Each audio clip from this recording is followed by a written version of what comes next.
Nag-inspeksyon ang Independent Commission for Infrastructure o ICI at iba pang opisyal sa mga flood control projects sa Cebu na binaha ng Bagyong Tino.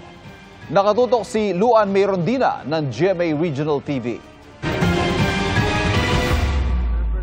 Mahigit 2 linggo matapos maranasan ang malawakang baha sa iba't ibang lugar sa Cebu, nag-inspeksyon sa flood control projects sa mga binahang lugar ang ICI at mga opisyal sa DPWH. Una nilang sinuri ang flood control structures sa Barangay Tabok at Barangay Alang-Alang sa Mandaue City, kung saan makikita ang Butuanon River.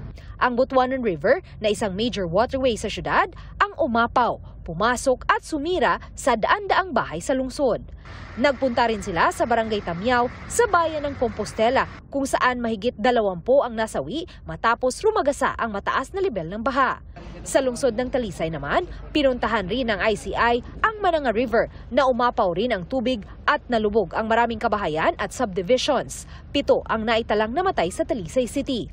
Ayon kay Azurin, nakita nilang hindi sinunod ang master plan ng mga river basins sa buong bansa at mas nag-focus ang DPWH sa rebatement.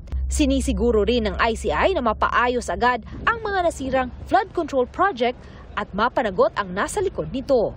Pag ibabangga mo yung ginawa nyo ng mga flood control dito versus yung ginawa nyo na nasana na yung catch basin, doon sa ballpark na estimate ng ating regional director, aminado naman siya na mas nakatipid sana tayo kung inuna natin yung river basin.